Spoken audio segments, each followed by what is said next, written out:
तो आज इस वीडियो में हम डिस्कस करेंगे फिनटेक के बारे में कि फिनटेक क्या है, फिनटेक कंपनी को कैसे रजिस्टर करना होता है और फिनटेक कंपनी को क्या सच में आरबीआई की रिक्वायरमेंट होती है, आरबीआई लाइसेंस की रिक्वायरमेंट होती है और क्या सेक्शन 8 कंपनी फिनटेक कर सकती है। इन सारी बातों का आज हम इस वीडियो में इन सारी बातों की चर्चा करेंगे। तो वन बाय वन करके डिस्कस करते हैं बिना टाइम गवाए। तो सबसे पहले बात करते हैं फिनटेक के बारे में कि फिनटेक होता क्या बेसिकली। देखिए फिनटेक है ना, दो शब्दों से मिलकर के बना है। फिनटेक दो शब्दों से मिलकर के बना है, फिन प्लस टेक। फिन का मतलब फाइनेंस और टेक का मतलब टेक्नोलॉजी। तो फाइनेंस और टेक्नोलॉजी दो अलग अलग वर्ड से मिलकर के इनका एब्रीविएशन फिन और टेक लिया गया है। तो फिनटेक क्यों लाया गया, इसके पीछे एक लॉजिकल रीजन है, क्योंकि आज का ज़माना टेक्नोलॉजी का ज़माना है और फाइनेंस में भी अगर टेक्नोलॉजी ना हो तो मज़ा किस बात का। फिर अब तो मज़ा दुगना करने के लिए, मज़ा को बरकरार रखने के लिए बेसिकली फाइनेंस के साथ टेक्नोलॉजी को ऐड कर दिया गया।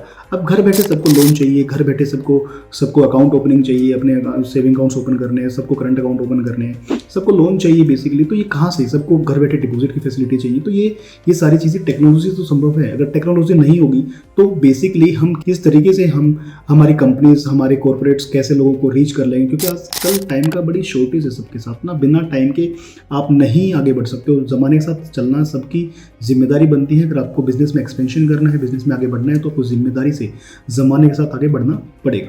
तो फिनटेक बेसिकली दो शब्दों से मिलकर के बना है, that is fin plus tech. Finance मतलब टेक्नोलॉजी। अब फाइनेंस में टेक्नोलॉजी क्यों? क्योंकि अगर टेक्नोलॉजी नहीं होगी तो हम पीछे सरक जाएंगे, हमारा बिजनेस पीछे चला जाएगा। तो जैसे मैंने बताया कि फिनटेक बेसिकली आपको दो शब्दों से मिलकर के बना है, फिन और टेक। अब बात करते हैं फिनटेक कंपनी क्या एक एनबीएफसी होती है और क्या फिनटेक कंपनी को आरबीआई लाइसेंस की रिक्वायरमेंट है? तो आंसर इज यस, बिल्कुल। क्योंकि अगर आप एक फिनटेक कंपनी हैं तो आप भी तो एक एनबीएफसी हैं। फॉर एग्जांपल, अगर आपको पर्सनल लोन की कोई कंपनी बनानी है, आपको लोगों को लोन देने हैं, एक मिसलेनियस टाइप ऑफ लोन देना है। मिसलेनियस टाइप ऑफ लोन का मतलब multiple loan, like personal loan आपको देना है, किसी को बिजनेस लोन आपको देना है, कोई एजुकेशन लोन आपको देना है। तो इस तरीके के लोन अगर आपको देने हैं तो आपको एक एनबीएफसी बनाना पड़ेगा, क्योंकि जब तक आपकी कंपनी फाइनेंस कंपनी नहीं होगी आप तो लोन तो दे नहीं सकते हो। अगर फाइनेंस कंपनी होगी तभी तो लोन दे सकते हो, बिना फाइनेंस कंपनी आप लोन दे नहीं सकते हो। अब बात टेक्नोलॉजी की आती है, फिनटेक कब बनेगा? अगर आप कोई आप फाइनेंस कंपनी ओपन करते हो तो उसके साथ उस लोन को आप किसी एप्लीकेशन से डिलीवर करते हो एंटायर इंडिया में, या फिर आप किसी बेसिकली सॉफ्टवेयर से उसको उस लोन को बांटते हो और डिसबर्स करते हो, तो वो बेसिकली टेक्नोलॉजी का पार्ट है। तो जब भी हम कोई अपनी कैटेगरी की एक एनबीएफसी रजिस्टर कराते हैं, क्योंकि एनबीएफसी की ना अलग अलग कैटेगरी होती है। जैसे आपने सुना होगा माइक्रो फाइनेंस के लिए एनबीएफसी एमएफआई होता है, और पर्सनल लोन के लिए बेसिकली आपका ये जो, अगर आपको बड़ी कंपनी में जाना है पर्सनल लोन के लिए, बिजनेस लोन के लिए, तो इसके लिए बेसिकली आपका एनबीएफसी आईसीसी कैटेगरी मतलब इन्वेस्टमेंट क्रेडिट कंपनी होती है। ऐसे ही अगर आपको हाउसिंग फाइनेंस के लिए जाना है तो उसमें हाउसिंग कंपनी बनेगी आपकी, जैसे हीरो हाउसिंग है ना, आपका आधार हाउसिंग कंपनी है। तो ये इस तरीके की कंपनी आपको बनानी पड़ेगी। तो अलग अलग वेराइटी ऑफ कंपनीज बेसिकली होती हैं। तो बेसिकली क्या होता है कि जब भी आपने आरबीआई का लाइसेंस लेना होता है तो आरबीआई के लाइसेंस में अपने जो बिजनेस प्लान आप सबमिट करेंगे तो बिजनेस प्लान में बताएंगे कि आपका बिजनेस मॉडल क्या होगा। अगर आपका बिजनेस मॉडल फिनटेक है तो आप वहाँ पे फिनटेक वाली डिटेल सबमिट करेंगे ना।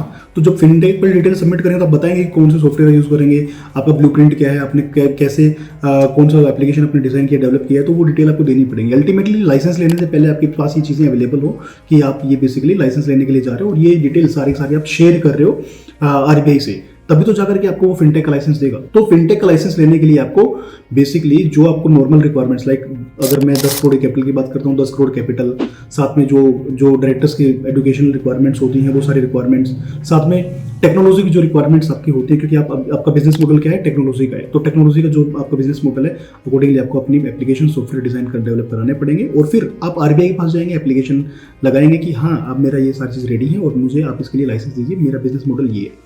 तो फिनटेक कोई अलग से कोई कंपनी नहीं है, वही सारी आरबीआई की सारी एनबीएफसी क्राइटेरिया वाली कंपनी है, बस आपने टेक्नोलॉजी को उसमें ऐड कर दिया, मतलब फिन को टेक के साथ ऐड कर दिया, मर्जर कर दिया दोनों का। तो दैट इज आपको, अगर मैं बात करता हूँ आरबीआई लाइसेंस लेना पड़ेगा क्या, तो answer is yes, RBI licence आपके लिए मैंडेटरी, आपको लेना ही लेना पड़ेगा, इसमें कोई डिनाई वाली बात नहीं है। सवाल आता है कि सर क्या मैं प्राइवेट लिमिटेड कंपनी बना करके, क्या मैं बिना आरबीआई लाइसेंस के एक एप्लीकेशन सॉफ्टवेयर बनाऊं और उससे लाइसेंस लोन दे दूं? अरे भाई साहब, मैं फिर रिपीट कर रहा हूँ, आपको पहले लाइसेंस तो लेना ही पड़ेगा ना। आप फाइनेंस कंपनी तो पहले हैं, टेक्नोलॉजी तो आप बाद में ला रहे हैं ना। तो पहले आपको बेसिकली लाइसेंस तो लेना ही लेना पड़ेगा आरबीआई का। जो 10 करोड़ की रिक्वायरमेंट है वो एनबीएफसी की कैटेगरी में बड़ी में, और जो 5 करोड़ की रिक्वायरमेंट एनबीएफसी एमएफआई में है तो वो आपको फॉलो करनी पड़ेगी। तो अब बात करते हैं सेक्शन 8 माइक्रो फाइनेंस कंपनीज की जो बेसिकली नॉर्मल कंपनीज डील कर रही हैं, तो क्या वो एक सॉफ्टवेयर बना करके, एप्लीकेशन बना करके लोन डिलीवर कर सकती हैं? तो आंसर इज यस, कर सकती हैं। देखो, सेक्शन 8 को लेकर के आरबीआई का कोई स्पेसिफिक गाइडलाइंस नहीं है।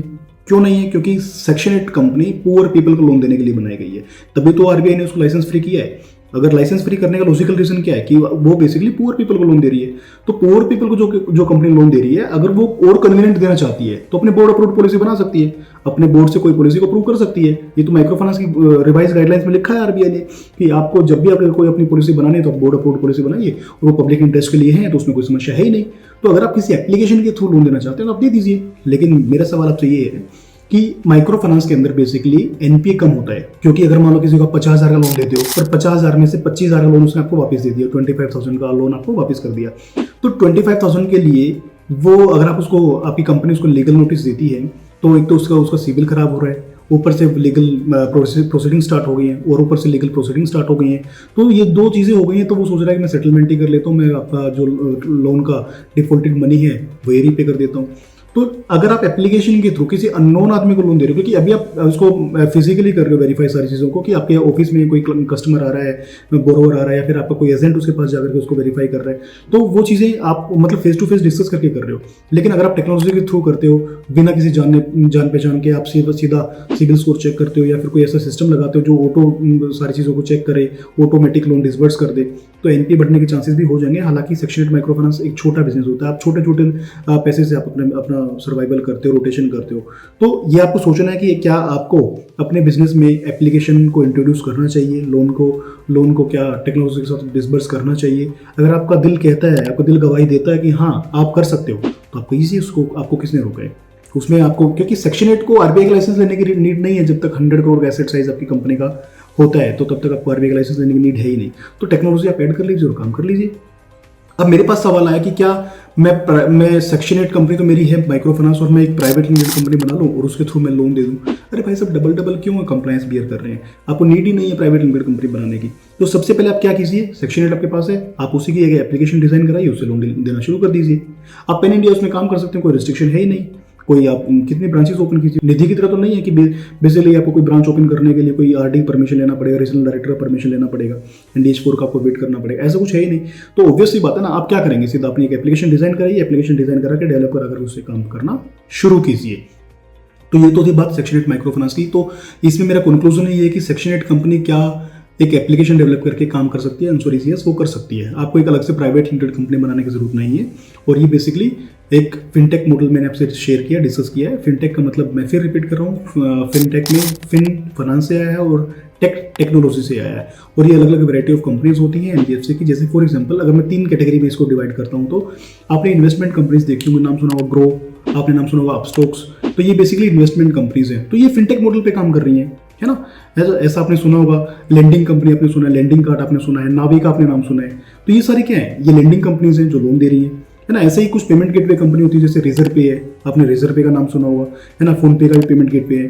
तो ये सारी कंपनी, पेटीएम का आपने नाम सुना है। तो ये सारी कंपनी क्या है, बेसिकली अलग अलग वैरायटी ऑफ कंपनीज हैं। अगर जहाँ पे लगता है आरबीआई का लाइसेंस लेना पड़ेगा तो लेना ही पड़ेगा, उसमें कोई डाउट नहीं है।